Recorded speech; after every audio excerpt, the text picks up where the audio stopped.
Eclesiastés, capítulo 3.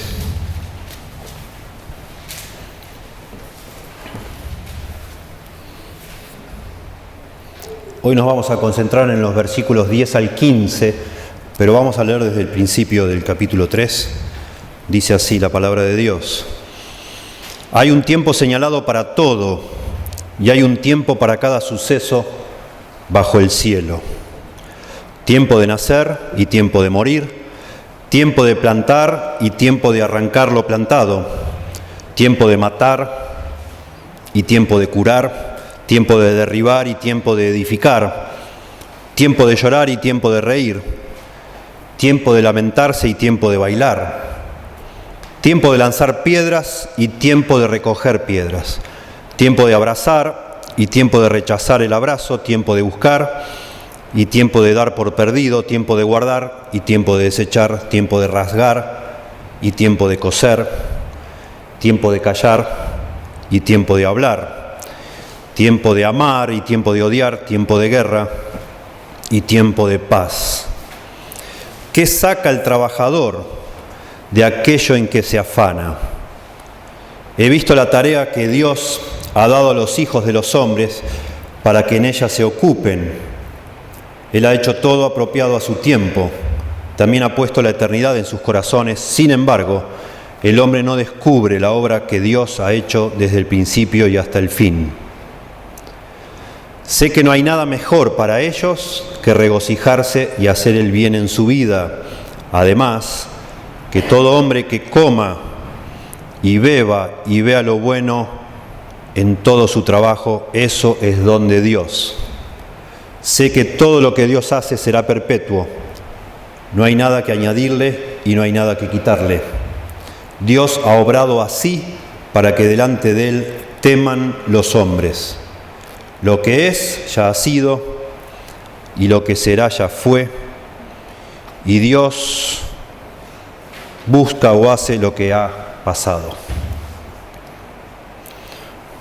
Hay una historia, un cuento, un chiste, no sé, puede ser muy conocido, más que chistes, si bien tiene algo de gracia, es un cuento bastante profundo, aunque no parece, que lo contó, tengo entendido yo, Luis Landricina, referido, según él, a la época del Mundial en Argentina de 1978, cuando dice, entre medio de los partidos, un grupo de turistas americanos se fueron al norte de Argentina y uno de ellos prefirió separarse del grupo principal para, a su manera, conocer el lugar y conocer a la gente y hablar, sacar fotos y hablar con la gente. Y cuenta Landricina que este turista se acerca a un colla que tiene unas cabras, que está sentado y tiene algunas cabras ahí sueltas. Ustedes, algunos se ríen porque lo conocen, yo sé, pero lo cuento igual porque algunos probablemente no y porque obviamente tiene sentido con lo que vamos a ver hoy. El americano, después de sacar algunas fotos, se entabla un diálogo con este nativo argentino y le pregunta si esas cabras son de él. Dice, sí, son mías. Dice, ¿y nunca pensó en vender la mitad de esas cabras y comprar vacas y criar vacas? Y el colla le dice, y bueno, ¿para qué? Bueno, porque las vacas le dejarían mucho más dinero que las cabras. Usted las podría... las cría, las vende y al frigorífico y bueno, con ese dinero después pueden tener muchas más vacas, más propiedades. Y bueno, dice, ¿y para qué? Haciéndolo corto, ¿no? Ni me interesa hacerme el cómico, solo explicar el contenido. El hombre todo el tiempo le dice, ¿y bueno, para qué? ¿Y para qué? Dice, bueno, pero usted podría progresar, imagínense usted, algún día usted con ese dinero que le va a sobrar, puede comprar campos. Y entonces esas vacas, en vez de tener así como tiene estas cabras acá sueltas, las tendría usted dentro de sus campos, que los alambraría, y eso le daría mucho más rendimiento, mucha más producción, y por supuesto le quedaría más ganancia. Bueno, ¿y para qué? Y bueno, ¿cómo para qué? Le dice el americano. Con ese dinero usted después, imagínese, usted puede algún día no solo tener los campos, tener las vacas, tener las cabras, usted podría en algún momento comprar camiones, sus propios camiones, que llevan las vacas al frigorífico. Y le quedaría todavía más ganancia, imagínense. Bueno, pero ¿para qué? Bueno, usted ya habría prosperado tanto que hasta en algún momento usted cerraría el círculo, si hasta usted podría tener su propio frigorífico, donde faenan las vacas, y ganaría mucho más todavía. ¿Pero para qué? Y bueno, al final usted hasta quizás prosperaría tanto que hasta podría tener su propia flota de barcos para exportar directamente la carne a Estados Unidos. ¿Pero para qué? Y bueno, imagínense con todo ese poderío que usted tendría, con toda esa prosperidad, usted tendría un montón de empleados y usted ya no tendría que ocuparse directamente de sus negocios. Usted podría estar lo más tranquilo descansando. Y el Coya lo mira y dice, ¿y qué estoy haciendo? Desde que comencé, o desde que nos metimos en esta parte de Eclesiastés, he pensado en esta historia y pienso que tiene mucho que ver con lo que está reflexionando Salomón acá. Salomón, ya lo hemos visto y lo repasamos brevemente, se ha metido en un asunto bien complicado para nuestro entendimiento, que es la soberanía de Dios. Que Dios tiene el control de todas las cosas que suceden en su universo, en su mundo. Dios hace lo que Él quiere. Dios controla todos los tiempos. Y eso es lo que habla del verso 1 al verso 8. Dios tiene el control de los tiempos.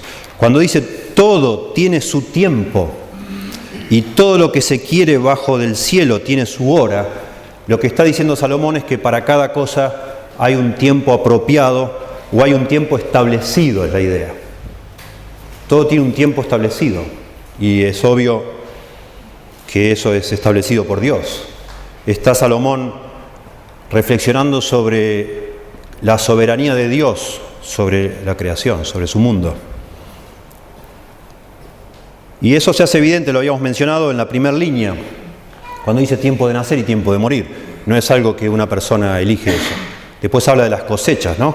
Tiempo de plantar y tiempo de arrancar lo plantado también. Esas estaciones están determinadas por la soberanía de Dios, claramente. Y la lista sigue, son 14 actividades que parecen antagónicas, no necesariamente lo son, pero así lo parecen. Y tampoco no necesariamente todas estas actividades implican que Dios está de una manera directa involucrada en estas actividades. Lo que está, el efecto de alguna manera que está tratando de producir Salomón, después que ha dicho que todo tiene un tiempo bajo el cielo, un tiempo establecido, al hacer una lista tan larga de actividades, está tratando de mostrar lo abarcativo, de alguna manera, que es el control de Dios sobre todas las cosas. Por eso hace la lista tan larga. Esfuerzos, yo creo, para mí infructuosos, se han hecho tratando de investigar esta lista, tratando de descubrir en esta lista por qué esta lista es así. Y tratan de ver, cosas positivas, cosas negativas, y no necesariamente es la forma en que Salomón quiso organizar este poema, con cosas positivas y negativas. Realmente lo que está acá hablando es que hay cosas que a simple vista pueden parecer negativas, hay un momento apropiado para esas cosas. Y no es el punto de ser bueno o mala las cosas, moralmente buenas o moralmente malas, sino que cada cosa tiene un tiempo para hacerse. También está claro que hay como una progresión. Cuando habla de tiempo de nacer y tiempo de morir, eso está completamente fuera del alcance del ser humano.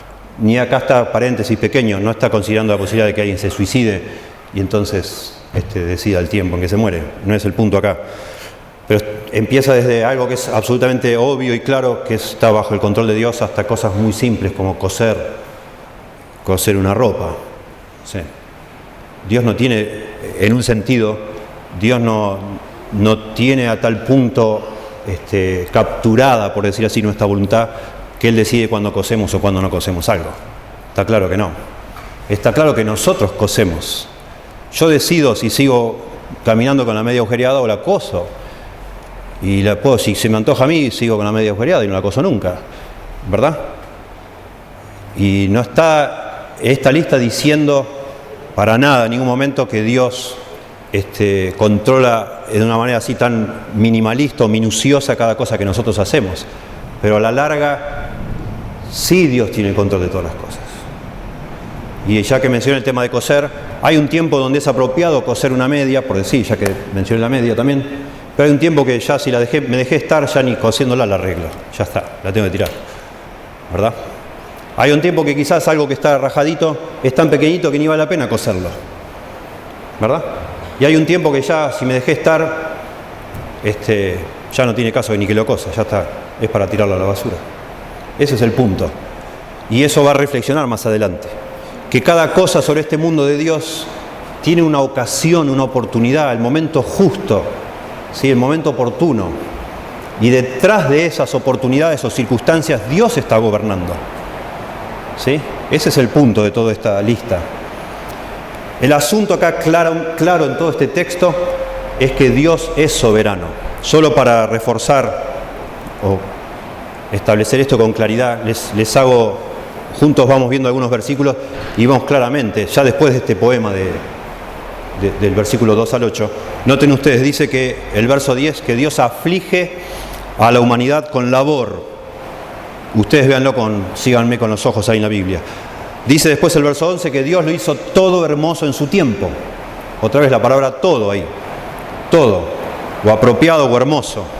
Dice también que Dios pone eternidad en el corazón de los hombres. Todo eso nos habla de la soberanía de Dios. Dice que sus caminos, el verso 11 también al final, no pueden sondearse. Dice que el hombre no alcanza a entender la obra que ha hecho Dios desde el principio hasta el fin. Otra vez nos habla de que Dios es soberano. El hombre, por más que intente, no puede entender todas las cosas de Dios. Dice el verso 12 y 13 que Dios concede a los seres humanos, nos concede poder disfrutar de la comida, de la bebida y del trabajo. Verso 13, también que es don de Dios que todo hombre coma y beba y goce el bien de toda su labor. Dios da esa capacidad. Dios no solo nos da la comida y la bebida, sino también tiene la capacidad de hacernos disfrutar o no disfrutar esa comida y esa bebida que nos dio. Dice el verso 14 que las obras de Dios son perpetuas. Verso 14. Todo lo que Dios hace será perpetuo. Otra vez nos habla de la soberanía de Dios. El hombre no hace nada que sea perpetuo. Ya lo había reflexionado antes. Dios lo que hace es perpetuo, es para siempre, es eterno. Es algo sólido, por decir. Es inmutable. Y Dios también, verso 15, hace en que en su mundo, en su universo, las cosas se repitan. Dice acá, aquello que fue ya es, y lo que ha de ser fue ya, y Dios restaura lo que pasó. Está reflexionando Salomón que Dios, a ver si no hacemos lío, que Dios ha establecido leyes en este universo. Las leyes, así le llaman en la física, la ciencia llama leyes de la naturaleza. Eso es lo que permite predecir que algo va a suceder. Porque Dios ha hecho que así se maneje este mundo, en su soberanía. Es muy ruidoso, ¿no? Pero, a ver así. Dios, en definitiva, es el que maneja, por decir así, los hilos de este mundo, de su creación. Él es soberano. Y lo que va a hacer Salomón ahora es tratar de reflexionar teológicamente sobre qué es lo que le corresponde al hombre, dadas como son las cosas, que Dios tiene el control de todo. ¿Qué hacemos nosotros? ¿Qué hace el hombre ante esta realidad de que Dios es el absoluto soberano del tiempo y de todo lo que sucede?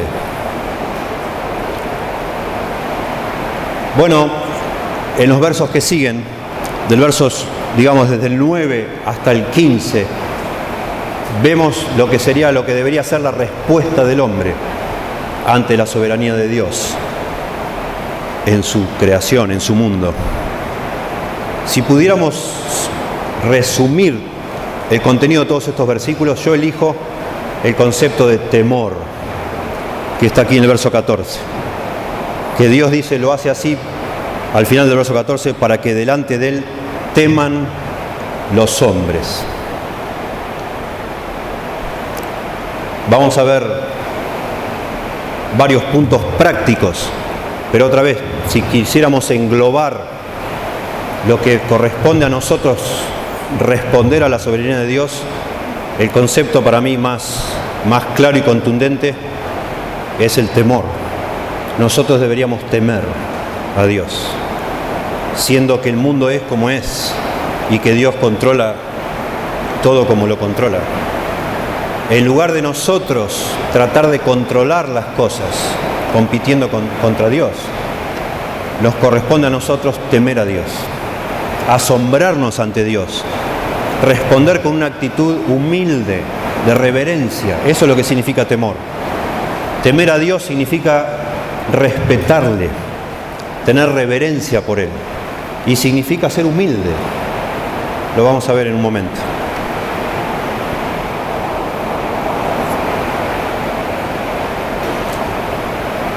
Es lo que dicen estos versículos.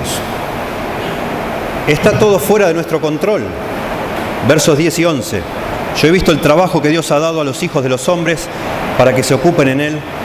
Todo lo hizo hermoso en su tiempo y ha puesto eternidad en el corazón de ellos, sin que alcance el hombre a entender la obra que ha hecho Dios desde el principio y hasta el fin. Escapa a nuestra capacidad. Escapa. Dios controla, yo no. Él es el que está a cargo de todo, yo no puedo estar a cargo de nada. A pesar que Dios me ha dado cierta capacidad, ha puesto eternidad en mi corazón, nos ha bendecido Dios con asombrosas capacidades mayores que la de cualquier otra criatura, pero aún así nosotros no podemos, por más que quisiéramos abarcar o entender las cosas que Dios hace. Eso es como de alguna manera como una consecuencia. Y la conclusión de esto que comenzó a elaborar en el capítulo 3 de la soberanía de Dios es que debemos temer a Dios, reconociendo que los placeres que tenemos en la vida vienen de Él, el poder comer, el poder beber o el poder aún encontrar lo bueno en nuestro trabajo viene de Dios, y reconociendo también que Dios ejerce un control sobre los tiempos en este mundo. Y por eso le debemos temer. ¿Sí? Ese sería, entiendo yo, la interpretación correcta de estos 15 versículos de capítulo 3. Pero déjenme organizarlo de otra manera, por eso di como un resumen. Pienso yo, en lugar de solo tratar de entender lo que significa esto, sacar para nosotros consecuencias prácticas. E hice una lista yo, comenzando en versículo 9. De la respuesta humana a la soberanía de Dios. ¿Cuál debe ser la respuesta humana a la soberanía de Dios? En primer lugar, versículo 9, dice ahí: ¿qué provecho tiene el que trabaja de aquello en que se afana? La primer consecuencia o respuesta humana a la soberanía de Dios debe ser no afanarnos. No tiene sentido afanarnos. Sí tiene sentido trabajar, tiene sentido esforzarnos, pero no afanarnos, que es una palabra que tanto venía hablando antes. Es eso de como ponernos nosotros, enloquecernos, queriendo nosotros controlar lo que solo Dios puede controlar. Y la respuesta a esta pregunta es que no tiene nada, no tiene provecho, no tiene caso, es absurdo que tratemos de afanarnos al punto de nosotros querer controlar lo que solo Dios puede controlar. ¿Sí? La primera respuesta entonces ante la soberanía de Dios de nuestra parte debería ser, en el lenguaje nuestro de hoy, es bajar un cambio, por decir así. No tiene caso afanarnos de esa forma.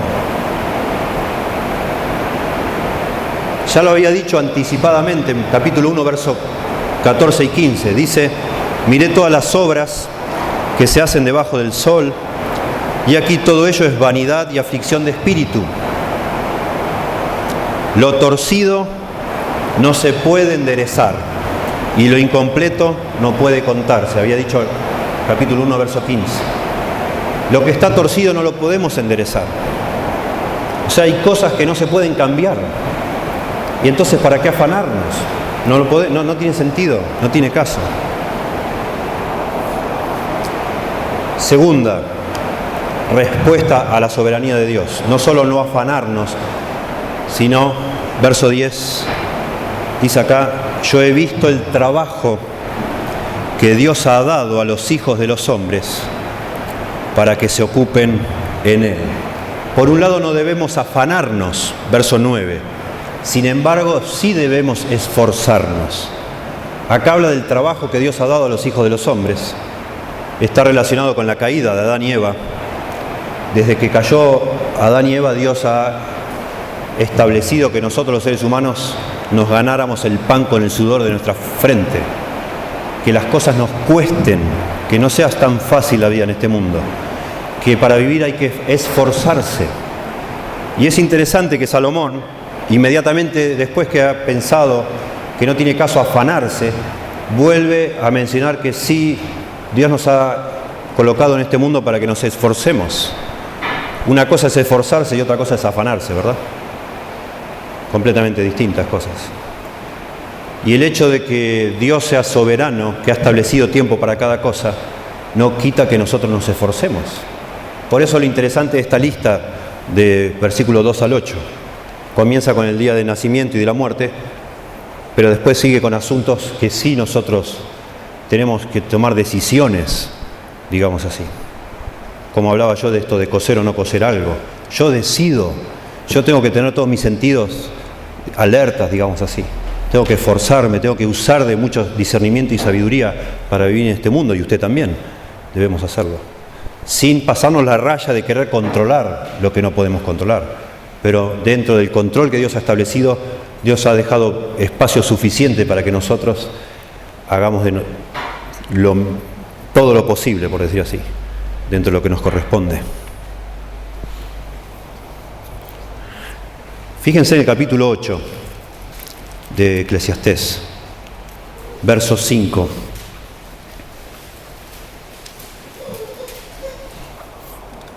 Capítulo 8, verso 5, en adelante. El que guarda el mandamiento no experimentará mal, y el corazón del sabio discierne el tiempo y el juicio. Porque para todo lo que quisierais hay tiempo y juicio, porque el mal del hombre es grande sobre él, pues no sabe lo que ha de ser, y el cuándo haya de ser, ¿quién se lo enseñará?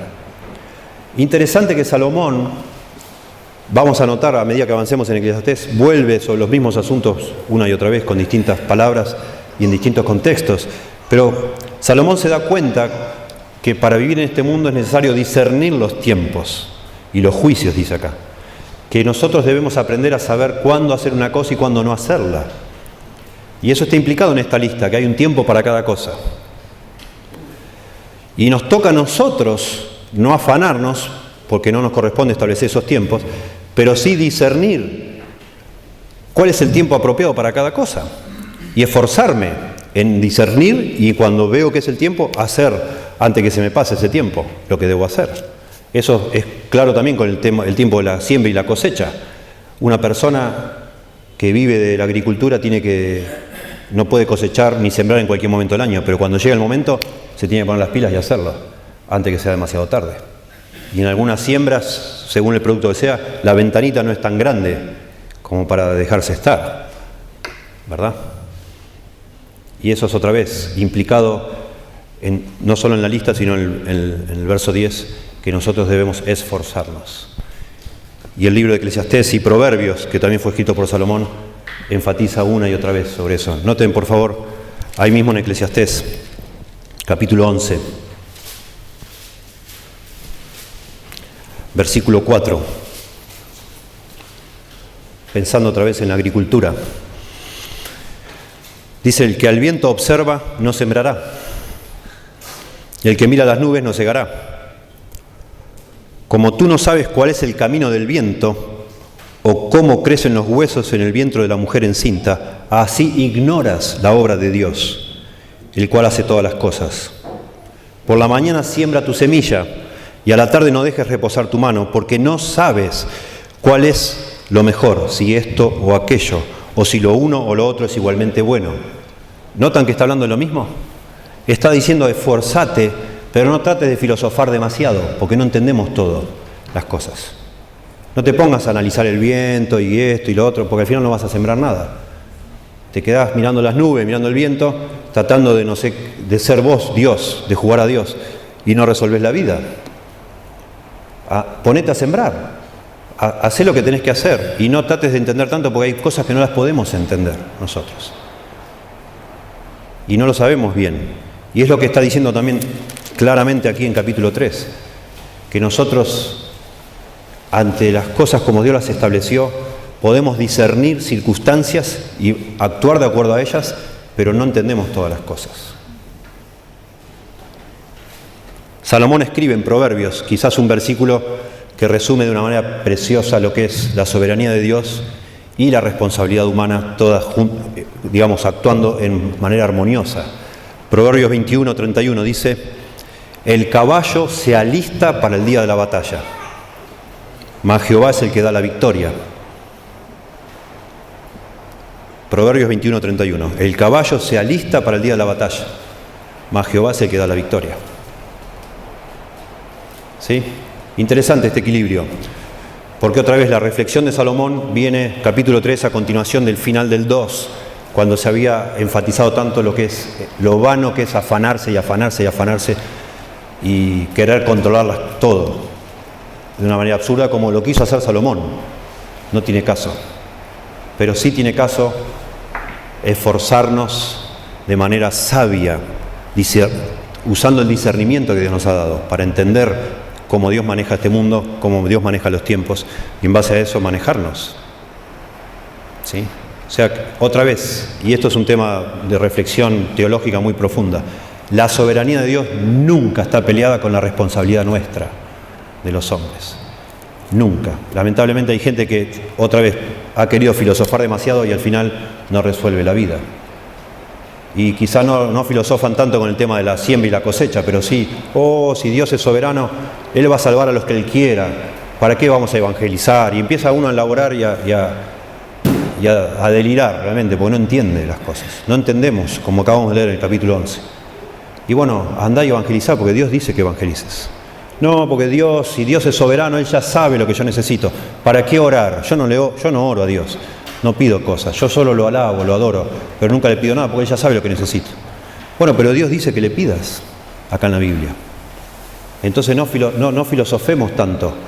Que Dios sea soberano no quiere decir que yo no sea responsable. Yo soy responsable de lo mío. Y sí debo entender que hay una línea en algún lado trazada, que si me paso de esa línea estoy pecando, porque estoy jugando a ser yo Dios. Y me estoy afanando, y la consecuencia, la evidencia de que usted y yo nos pasamos la línea es que estamos ansiosos, que nos comen los nervios, que no podemos dormir, que vivimos con depresión, con ansiedad y con montones de consecuencias, porque no hemos entendido que hay cosas que no tengo yo el control y usted tampoco tiene el control. Y debo aprender a descansar en Dios, en esas cosas, echando toda vuestra ansiedad sobre Él, dice Pedro, porque Él tiene cuidado de vosotros. O sea, hay un lugar donde hay una línea. Ahora, que exista esa línea demarca, digamos, lo que le corresponde a Dios y lo que nos corresponde a nosotros. Pero que exista esa línea no quiere decir que nosotros nos debemos cruzar de brazos y dejar que Dios haga lo que le parece. No, claramente no. ¿Sí? Entonces, la respuesta del hombre, nuestra respuesta a la soberanía de Dios, en primer lugar debe ser no afanarnos. Diría yo, como dije hoy, bajar un cambio. Pero en segundo lugar, no debe ser poner la caja en punto muerto, sino solamente un cambio menos, digamos, esforzarnos sin afanarnos, haciendo lo que nos corresponde con sabiduría, con mucha sabiduría, tratando de entender cómo Dios va guiando las cosas. ¿Sí? Hay momentos que no tiene caso esforzarse, porque es evidente que Dios no está guiando las cosas para ese lado. Entonces trato de ver cómo Dios actúa, y hay un momento para cada cosa. ¿Sí?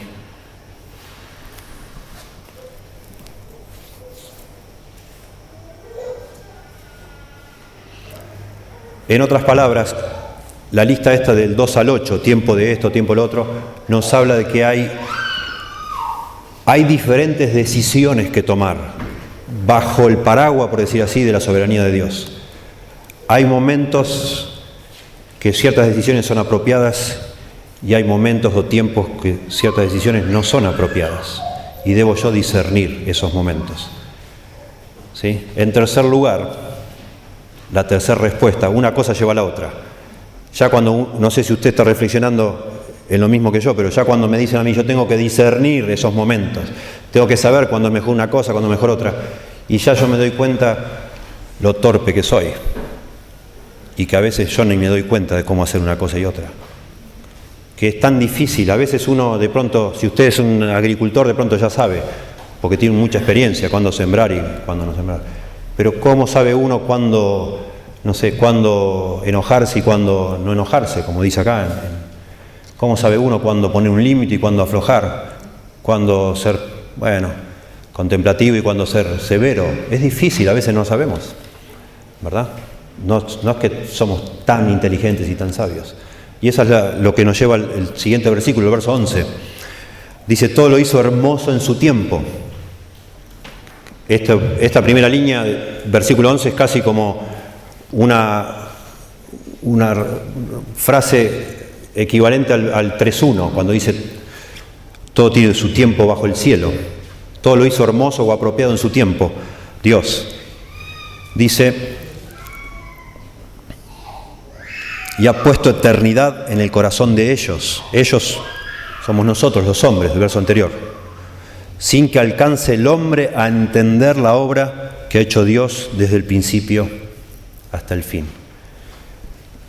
En un sentido, no solo Dios ha establecido todo apropiado en su tiempo y lo ha hecho hermoso, sino que en otro sentido nos ha dado a nosotros una capacidad asombrosa. Ha puesto eternidad en el corazón de los hombres, nos ha puesto un sentido, una noción de la eternidad, al punto que nosotros, por esa capacidad que Dios nos ha dado, siempre estamos de alguna manera buscando trascender, hacer algo que tenga importancia y sentido, por esa capacidad que Dios nos dio, ¿verdad? Pero aún así, aún habiendo puesto eternidad en nuestro corazón, hay una limitación. Dice, sin que alcance el hombre a entender del principio al fin la obra que Dios ha hecho. Y eso nos lleva a la tercera respuesta, que tiene que ver con la humildad, ¿sí? Es reconocer la limitación que tenemos. Ante la soberanía de Dios, yo no me escudo en la soberanía de Dios. Por un lado, descanso, me consuela, entonces no me afano, me doy cuenta que Dios está por encima. Yo no puedo, por más esfuerzo y afán que haga, yo no puedo evitar que mis hijos tengan un accidente, por ejemplo. No, usted tampoco, ya lo sabe. Pero por otro lado puedo tomar todos los recaudos posibles, segundo punto.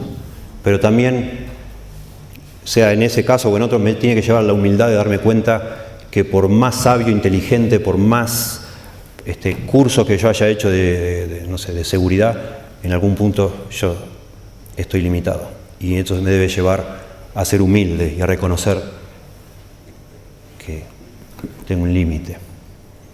Dios controla, yo no. ¿Sí? Por más que el hombre tenga todo lo que Dios le ha dado, aún así no alcanza a comprender las cosas que Dios hace, las decisiones que Dios toma en su soberanía.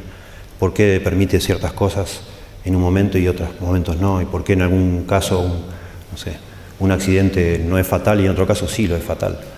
Y una tontería resulta ser algo gravísimo y otra cosa, una cosa milagrosa, por decir. No entendemos, no lo sabemos. Alguien ha dicho que esta frase, todo lo hizo hermoso en su tiempo, es la declaración más grande de toda la Biblia sobre la providencia de Dios. No sé si les suena la palabra providencia de Dios. Tiene que ver con su soberanía. La providencia de Dios es la manera en que Dios gobierna todo este universo sin hacer milagros todos los días, digamos, dicho con mis palabras. Providencia habla de prever algo, de ver de antemano. Una persona previsora que ve de antemano no anda desesperado ante una situación, por ejemplo, de emergencia, porque ya lo previó y ya tenía guardado para esa situación, etc.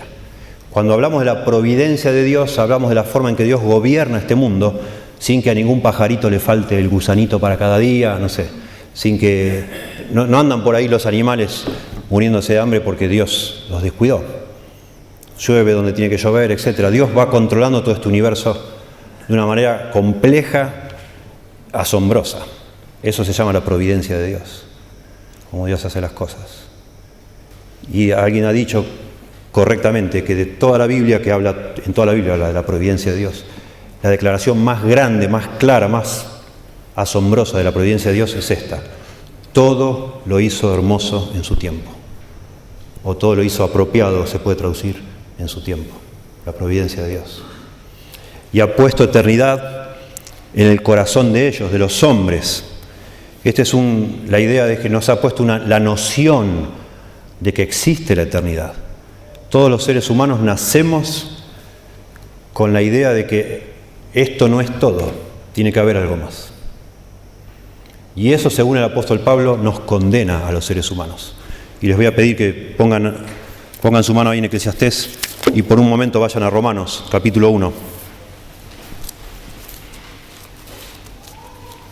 Romanos, capítulo 1.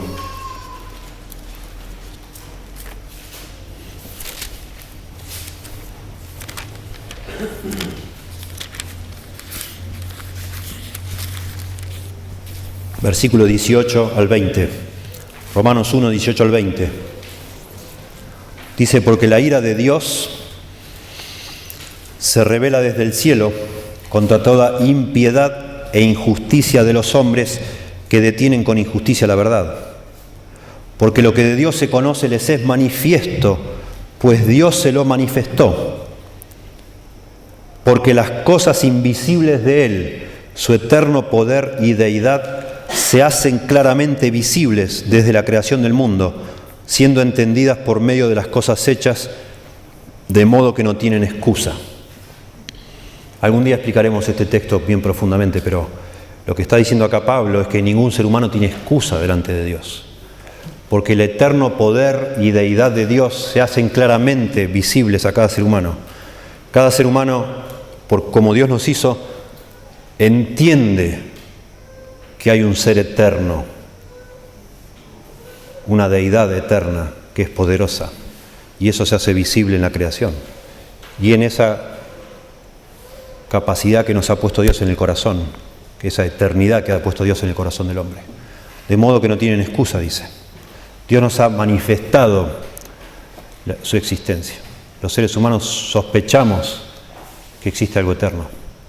Solo dice después, dice acá que con injusticia detenemos esa verdad. No queremos que eso sea cierto y lo negamos porque no nos conviene, porque no queremos. Pero sí, todo ser humano tiene eternidad en su corazón y sabe que esto es así. Por eso la Biblia nunca trata de demostrar que Dios existe.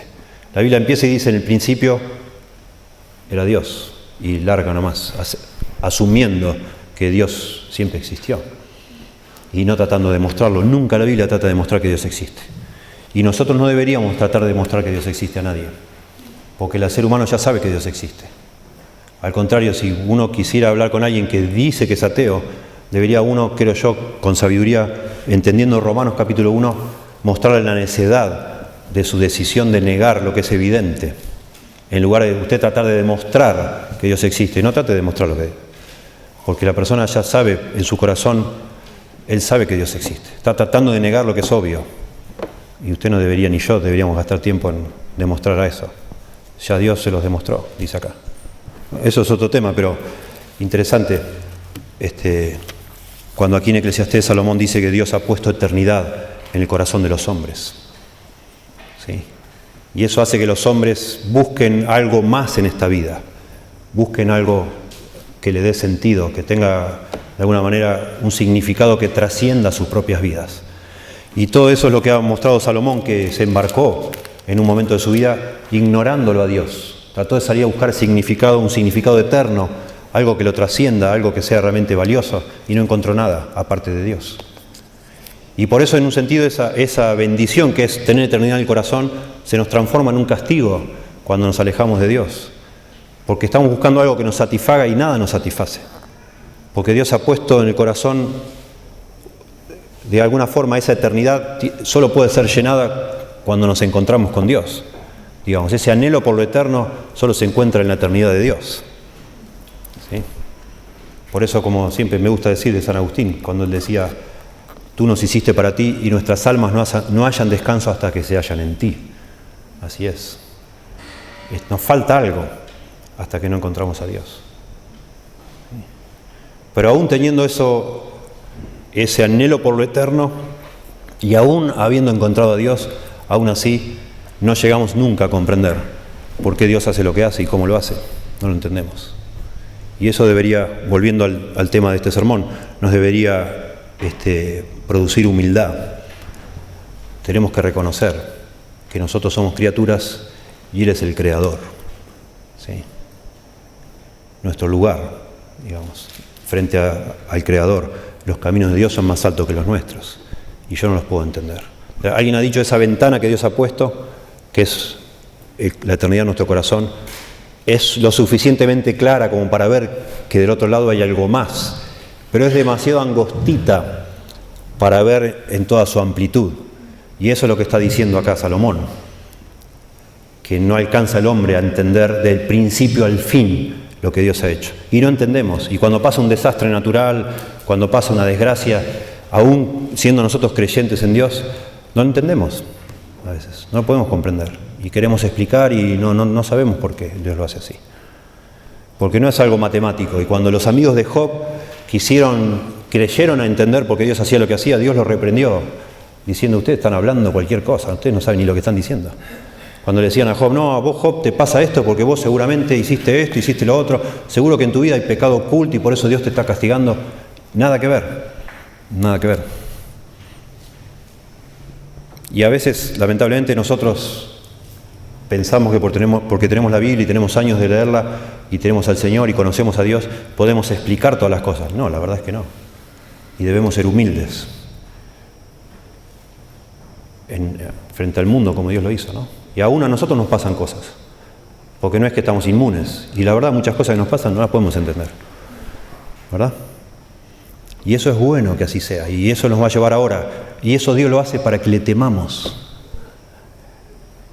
Dios nos trata como nos trata, a veces de formas incomprensibles, aún a nosotros los fieles, los que estamos tratando de vivir una vida santa, de ser piadosos, aún así nos pasan cosas feas a nosotros, que no las podemos entender. Y dice acá que Dios hace esas cosas para que le temamos. Y eso es bueno que así sea. Y vamos a tratar de meternos un poco en eso, de reflexionar, pero también con una actitud humilde, de aceptar, así es. 150 veces en la Biblia se habla del temor de Dios. Es uno de los temas centrales de la Biblia. El ser humano debe temer a Dios. Debemos temer a Dios. Y aún conociéndole, aún habiendo sido adoptados por Él, aún cuando Jesús dice que ya no nos va a llamar siervos, sino amigos, nunca debemos cruzar la línea de ser confianzudos, por decir así, con Dios, aunque se nos da acceso libre a Dios. Y Él es nuestro Padre ahora en los cielos. Aún así rige, no solo en el Antiguo Testamento, sino en el Nuevo, que debemos temer a Dios.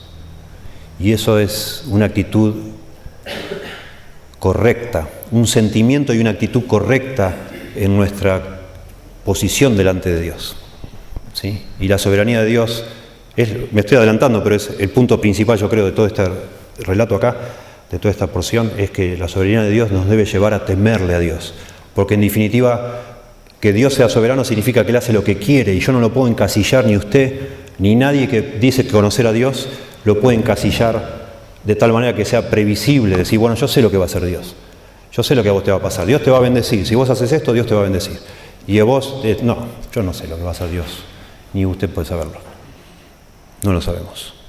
Y por eso le temo a Dios, porque no es que si hago A, B y C, ya está, toda mi vida va a ir sobre rieles y todo va a salir fenómeno. Yo sé que no es así, porque así no hace Dios. Entonces, aún haciendo A, B y C, le temo a Dios, le sigo temiendo, porque me doy cuenta que Él está infinitamente por encima mío y suyo, ¿verdad?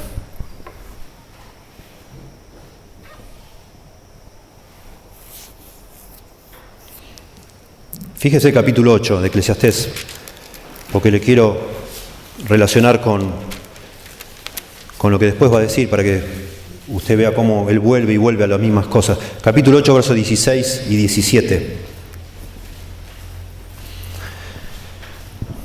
Yo pues dediqué mi corazón a conocer sabiduría y a ver la faena que se hace sobre la tierra. Otra vez acá la faena es como el afán de la gente, las personas afanándose. Porque hay quien ni de noche ni de día ve sueño en sus ojos. Y he visto todas las obras de Dios, que el hombre no puede alcanzar la obra que debajo del sol se hace. Por mucho que trabaje el hombre buscándola, no la hallará. Aunque diga el sabio que la conoce, no por eso podrá alcanzarla. Interesante. Este hombre, Salomón, el más sabio de todos, empieza a observar y ve que hay gente que se afana y se afana y se afana, y aún gente no solo en el trabajo, sino en el conocimiento, y pretende haber alcanzado como la respuesta a todas las cosas. Él dice, no, mentiras, absurdo, no lo alcanzamos. Tenemos que ser humildes, no hay caso. ¿Sí? Por eso habla con el capítulo 1, verso 13, dice, y di mi corazón a inquirir y a buscar con sabiduría sobre todo lo que se hace debajo del cielo, y dice, este penoso trabajo dio Dios a los hijos de los hombres para que se ocupen en él. Penoso porque realmente no tiene fin. Por más que uno busque con sabiduría y busque y busque y busque, nunca va a llegar a todas las respuestas. No las podemos alcanzar. Por eso es penoso. Y por causa que Dios puso eternidad en nuestro corazón, hay algo dentro de nuestro corazón que hace que nos estiremos para lograr eso, pero no lo podemos lograr nunca. De comprender la amplitud de todas las cosas que Dios hace. No podemos. De entender, por decir así, cómo es que Dios mueve las fichas. Tratar de ver todo ese tablero y no podemos, no hay caso. No lo podemos comprender. No sé si cuando estemos con el Señor en el cielo podremos ver con claridad todo eso, no lo sé. A lo mejor sí Dios nos concede, pero yo tengo para mí que para que Dios siempre sea Dios y nosotros no, siempre Dios, por supuesto, tiene que saber algo que yo no sé. Porque Él es Dios y no yo. Él es luz, yo no soy luz. Nosotros caminamos en la luz, como dice la Biblia, pero no somos luz, ni nunca seremos luz. ¿Verdad? Y está bien. Y eso también tengo para mí que va a ser la eternidad de lo más interesante. Me decía una vez una persona, pobre, necia, a la cual yo quiero mucho, una vez yo le hablé de Cristo y me dice, no, ¿yo para qué quiero ir al cielo? Dice, yo no puedo imaginarme toda la eternidad ahí en el cielo cantando las mismas cosas, ahí con una arpa o no sé qué. Me dice, aburridísimo. Yo no quiero ir al cielo. Bueno, no es así lo que la Biblia dice. Dice que la vida eterna, dijo Jesús, es conocer a Dios. Y esta es la vida eterna, dice Juan 17:3, ¿no? Que te conozcan a ti y a quien tú has enviado. Al único Dios verdadero, dice, y a quien tú has enviado. La vida eterna se nos va a ir tratando de conocer más a Dios, porque en la eternidad esa que Dios puso en el corazón hay un placer en entender las cosas, hay un cierto placer en conocer, pero acá en esta tierra nunca llegamos a conocer lo suficiente, y por lo visto en el cielo quizás nunca lleguemos tampoco, pero eso nos va a tener ocupados la eternidad, asombrados por la eternidad, imagínense ustedes eso. No frustrados, porque no va a haber frustración en el cielo, pero nunca vamos a decir, sí, otra vez con esto. Ya sé todo esto. Nunca nos va a pasar eso, jamás. Jamás. Y eso es maravilloso, ¿verdad? Bueno, punto 4 de nuestra respuesta ante la soberanía de Dios. ¿Qué es la responsabilidad mía? No afanarme. En segundo lugar, esforzarme. En tercer lugar, ser humilde, reconociendo mi lugar de criatura y el lugar de Dios como creador. En cuarto lugar, sigue elaborando acá Salomón, capítulo 3, versos 12. Dice, yo he conocido que no hay para ellos, para los hombres, cosa mejor que alegrarse y hacer bien en su vida. Parece como fuera de lugar esto, pero Salomón lo relaciona claramente. Dice, bueno, ya que el hombre no es Dios, ni va a encontrar la satisfacción en poder responder todos los misterios que hay en este mundo, pues no va a poder, va a encontrar frustración en eso. Lo que hay debajo del sol, lo que hay para sacar de esta vida es, dice acá,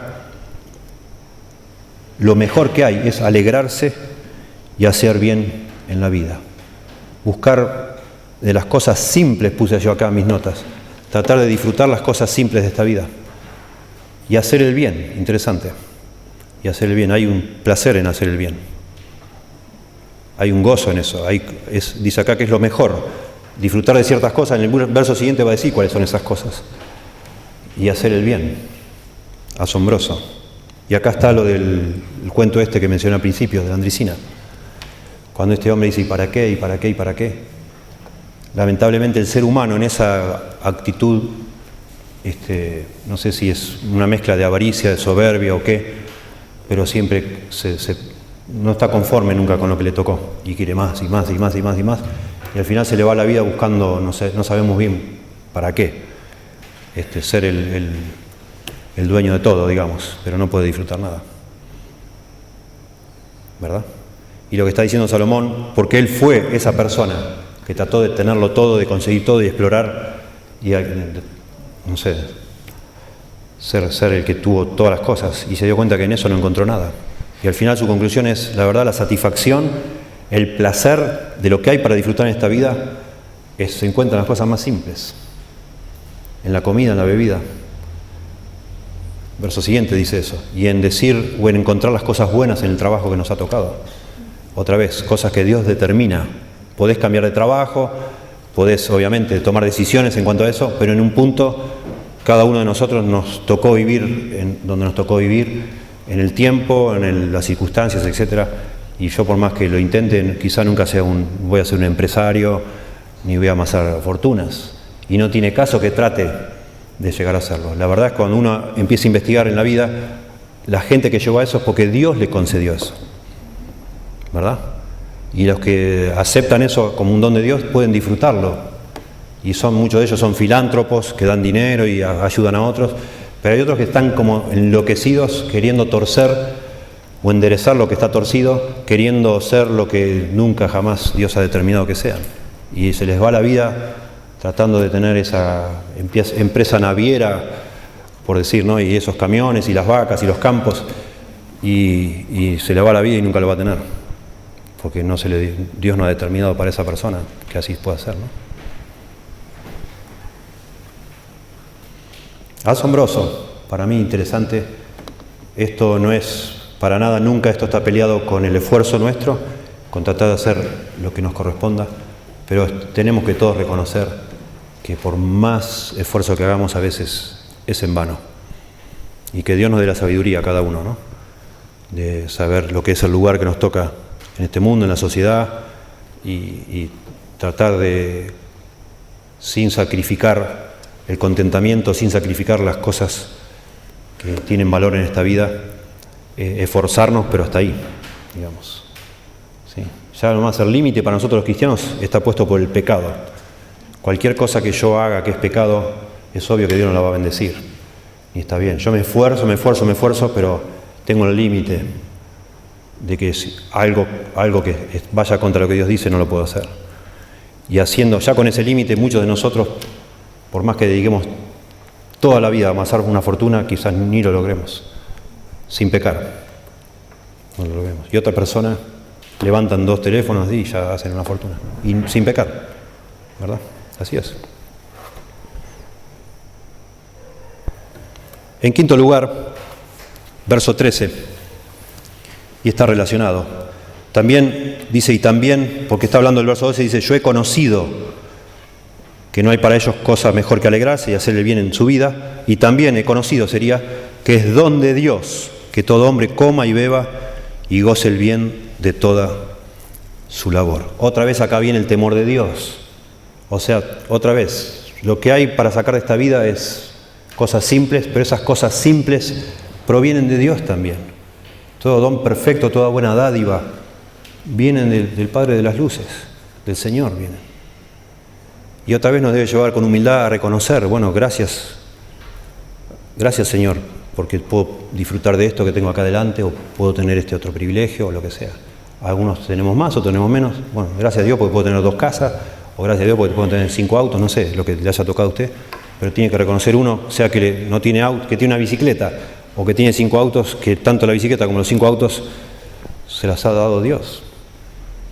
Y no el sacrificio suyo solo. Dios le ha ayudado para tener eso. Y en último lugar, dice el verso 14 y 15, he entendido que todo lo que Dios hace será perpetuo. Sobre aquello no se añadirá, ni de ello se disminuirá. Y lo hace Dios para que delante de Él teman los hombres. Aquello que fue ya es, y lo que ha de ser fue ya, y Dios restaura lo que pasó. Y esa es la gran conclusión para mí de la soberanía de Dios. Nosotros no debemos afanarnos, debemos esforzarnos, debemos ser humildes, debemos gozarnos con las cosas simples que nos tocó en suerte por el Señor. Debemos reconocer que el Señor es el que nos provee las cosas. Y finalmente debemos temer a Dios, porque Él es soberano y no yo, ni usted. Y ese tema, este asunto, el temor de Dios, yo les decía, es un tema muy importante en la Biblia, 150 veces, pero en el libro de Eclesiastés es fundamental. ¿Se acuerdan la conclusión de Eclesiastés? El fin del discurso hablado es este: teme a Dios y guarda sus mandamientos, porque esto es el todo del hombre. Salomón concluye, al final de todo lo que le pasó, es que lo más importante que puede hacer un ser humano es temer a Dios, es respetar a Dios, es reverenciar a Dios. Y noten acá mismo, capítulo 5, verso 1 al 7. Cuando fueres a la casa de Dios, guarda tu pie y acércate más para oír que para ofrecer el sacrificio de los necios, porque no saben que hacen mal. 5.2. No te des prisa con tu boca, ni tu corazón se apresura a proferir palabra delante de Dios, porque Dios está en el cielo y tú sobre la tierra, por tanto sean pocas tus palabras. Porque de la mucha ocupación viene el sueño y de la multitud de las palabras la voz del necio. Cuando a Dios haces promesas, no tardes en cumplirla, porque Él no se complace en los insensatos. Cumple lo que prometes. Mejor es que no prometas y no que prometas y no cumplas. No dejes que tu boca te haga pecar, ni digas delante del ángel que fue ignorancia, porque harás que Dios se enoje a causa de tu voz y que destruya la obra de tus manos. Donde abundan los sueños, también abundan las vanidades y las muchas palabras. Mas tú teme a Dios. Capítulo 8, verso 12. 8:12. Aunque el pecador haga mal 100 veces y prolongue sus días, con todo yo también sé que le irá bien a los que a Dios temen, los que temen ante su presencia. Vamos a hablarlo de nuevo esto, por las dudas, porque Salomón no está confundido. Fíjense el 7:20. Salomón sabe claramente lo que es el ser humano. 7:20 dice: ciertamente no hay hombre justo en la tierra que haga el bien y nunca peque. Salomón sabe que todos somos pecadores y él es un pecador. No piensa que hay buenos y hay malos. Somos todos malos, ¿verdad?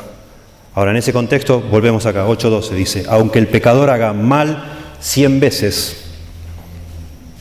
y prolongue sus días, con todo yo también sé que les irá bien a los que a Dios temen, a los que temen ante su presencia. O sea, a los pecadores que temen a Dios, les irá bien, a los que temen ante su presencia. Verso 13, y que no le irá bien al impío, ni le serán prolongados los días, que son como sombra, por cuanto no teme delante de la presencia de Dios. Interesante, ¿verdad?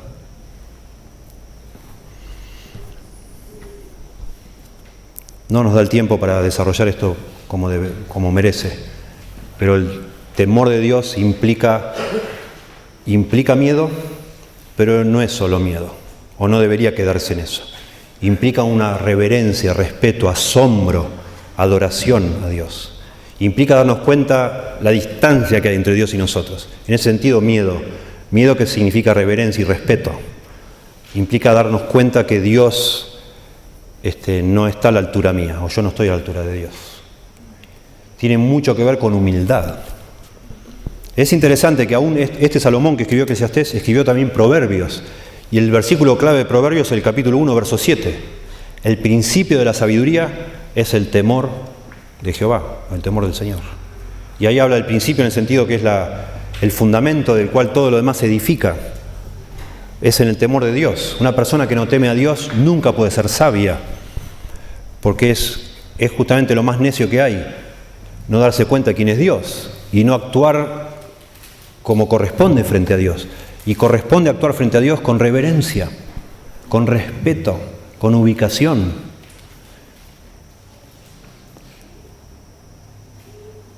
Y esta es la gran aplicación para nosotros. Nosotros debemos habitualmente preguntarnos si estamos temiendo al Señor. A pesar de venir a la iglesia, de cantar, de leer la Biblia, lamentablemente a veces nosotros actuamos como necios, sin temor de Dios. ¿Verdad? ¿Verdad que sí? O por lo menos eso es mi caso.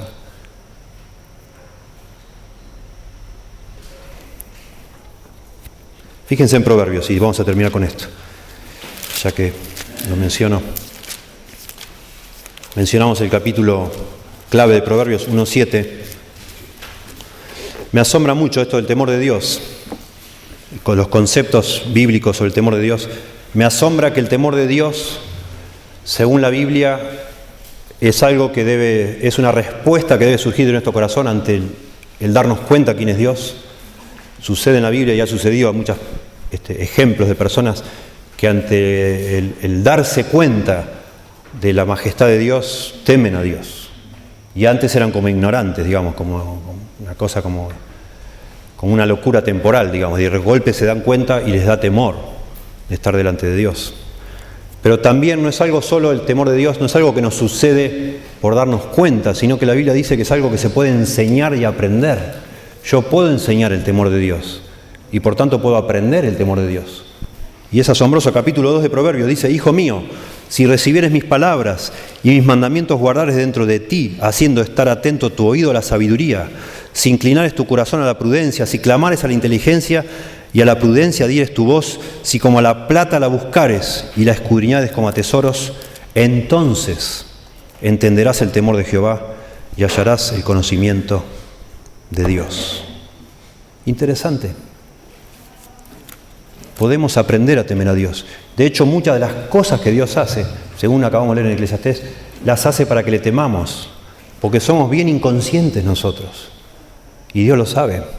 Es la esencia de nuestro pecado, es que somos inconscientes, somos egocéntricos. Vivimos pensando en nosotros y somos bastante ignorantes de Dios. Y Dios hace cosas para que le temamos. Porque debemos temerle.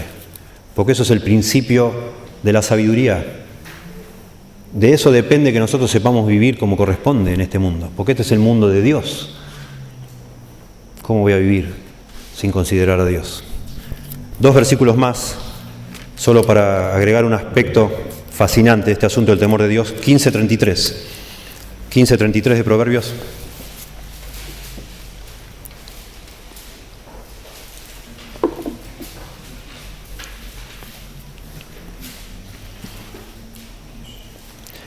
El temor de Jehová es enseñanza de sabiduría,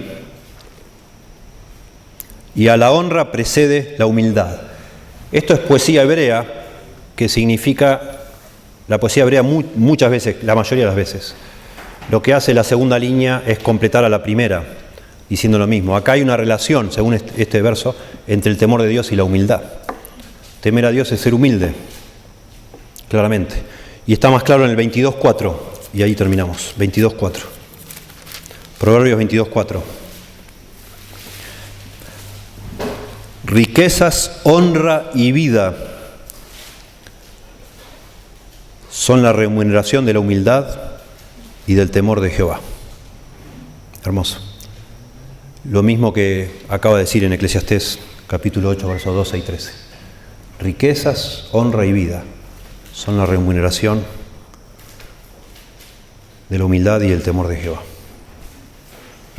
Señor, te pedimos en esta noche que por favor tú obres en nuestro corazón para que seamos con tu ayuda conscientes de cómo funcionan las cosas en este mundo y cómo tú has establecido todo para que te temamos, te honremos, tengamos reverencia ante ti, seamos humildes reconociendo nuestro lugar debajo de tu lugar, como el único que controla todo, Señor. Te pedimos, por favor, que nos enseñes a temerte a través de tu palabra, a través de las circunstancias, a través de otras personas, que sepamos, Señor,